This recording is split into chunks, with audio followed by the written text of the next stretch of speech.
Good evening, everyone. Now, the 10th principle of management by Henry Fayol, that is, principle of order. This principle is based on a place for everything and everything in its place. Human resources and materials should be in the right place at the right time for maximum efficiency. Human resources should be placed at right place on right job. The principle focus on proper utilization of physical and human resource. Okay, in another words, according to this principle of order, according to this, people and material should be in right place at the right time. It means there must be a proper arrangement of material. It must have right place. Similarly, there must be a proper placement for personals. They must be appointed to the right work at right place. This principle emphasizes on proper utilization of physical and human resource. Okay, अभी मैं आपको simply बताती हूँ principle of order का मतलब क्या होता है. प्रिंसिपल ऑफ ऑर्डर का मतलब होता है अरेंजिंग ऑफ रिसोर्सेज. ठीक है, जो भी रिसोर्सेज है हमारे ऑर्गेनाइजेशन में, मैंने आपको पहले ही बताया था कि दो टाइप के ऑर्गेनाइजेशन में रिसोर्सेज होते हैं. एक होता है फिजिकल रिसोर्स और एक होता है ह्यूमन रिसोर्स. ठीक है, अभी ये जो प्रिंसिपल है ये डील करता है इन दो टाइप के रिसोर्सेज को प्रॉपरली अरेंज करना एक ऑर्गेनाइजेशन में. ठीक है, तो मैं बताती हूँ यहाँ पर क्या है. It means proper arrangement of resources eight proper place. Okay, मतलब सिंपली आपको ये समझ के चलना है कि ये जो प्रिंसिपल है ये पूरी तरीके से डील करता है अरेंजमेंट, एक ऑर्डरली, एक सिस्टमेटिक अरेंजमेंट किनका, दोनों टाइप के रिसोर्सेस का, ताकि उनका यूटिलाइजेशन इस तरीके से हो सके, इस तरीके से प्रॉपर यूटिलाइजेशन उनका हो सके ताकि उससे ज़्यादा एफिशिएंसी या प्रोडक्टिविटी एक ऑर्गेनाइजेशन की बढ़े. ठीक है, अब ये कैसे होता है, देखिए यहाँ पर दो टाइप के रिसोर्सेज मैंने आपको बता दिया. यहाँ पर हम सबसे पहले देखते हैं ह्यूमन रिसोर्सेज. अभी ये प्रॉपर सिस्टमेटिक और ऑर्डरली कैसे अरेंजमेंट होगा.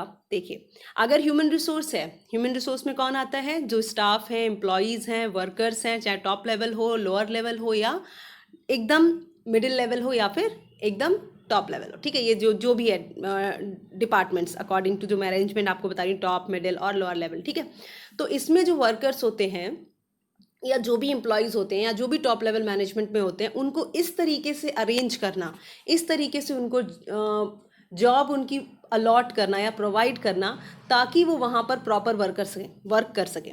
अगर एक पर्टिकुलर पर्सन है, उसने अकाउंट्स के फील्ड में पूरी स्टडी की है, तो उसको कौन सा डिपार्टमेंट देना, जो अकाउंट से रिलेटेड है. अगर कोई पर्टिकुलर पर्सन है, उसने पूरा स्टडी एडमिनिस्ट्रेशन फील्ड का किया है, उसको एडमिनिस्ट्रेशन फील्ड को प्रोवाइड करना.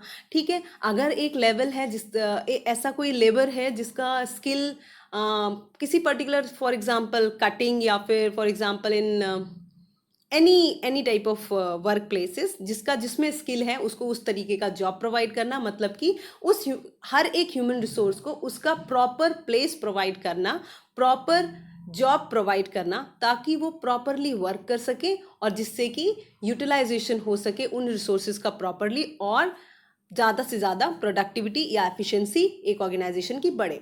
अभी इसी के अपोजिट जो दूसरे रिसोर्सेज हैं, ठीक है, कौन कौन से, ये मटेरियल हो गया, ठीक है, रॉ मटेरियल हो गया, लैंड, लेबर, ये सारी चीज़ें जितना भी मैंने आपको पहले बताया था फिजिकल रिसोर्सेज में जो कुछ आते हैं, उनको उनके प्रॉपर प्लेसेस पे अरेंज कर देना ताकि उनका टाइम पे प्रॉपर यूज़ हो सके. किसके द्वारा, ये ह्यूमन रिसोर्सेज उनका प्रॉपर यूज़ कर सकें. और यहाँ पर दूसरा ये भी है, अगर आप इनको प्रॉपर अरेंज करते हो तो कन्फ्यूजन्स कम हो जाती हैं. ठीक है, कन्फ्लिक्ट्स कम हो जाते हैं, और जिससे कि स्मूथ वर्क एक ऑर्गेनाइजेशन में चलता है. ठीक है, now next we comes to the 11th point, that is principle of equity. What it says, management should be fair as well as friendly to the subordinates while dividing the work, delegating the authorities, deciding the monetary terms, etc. There should not be any discrimination between the employees. It is also suggested that the remuneration should not depend on the department, but at the level on which subordinates are working. The employees working on the same level but in the different department should be paid same wages. This equity will help in avoiding conflicts in organization. Okay, in simple English मैं आपको ये बताती हूँ कि ये जो principle of equity है, it deals with fair and equal treatment to all employees. इस ऑर्गेनाइजेशन में जितने भी एम्प्लॉयज वर्क करते हैं उनको इक्वली ट्रीट करना. Okay, manager should be kind and fair to their subordinates. जो भी मैनेजर है वो अपने सबऑर्डिनेट्स के साथ फेयर वर्क करे, फेयर उनको डील करे, उनको हार्शली कोई उनसे बात ना करे, क्रूअली उनके साथ डील ना करे. There should not be any discrimination between employees. और वहाँ पर जितने भी एम्प्लॉयज हैं जो वर्क कर रहे हैं उस ऑर्गेनाइजेशन में, उस डिपार्टमेंट में, तो उनके साथ कोई भी डिस्क्रिमिनेशन ना हो. ठीक है. Example, the employees working on the same level but in different department should be paid same wages. ठीक है. ये बता रहा है, यहाँ पर ऐसा बताया गया है कि जो एम्प्लॉयज हैं उनको रेम्यूनरेशन या उनको वेजेस या सैलरीज किस बेसिस पे देना चाहिए कि वो किस लेवल पे वर्क कर रहे हैं.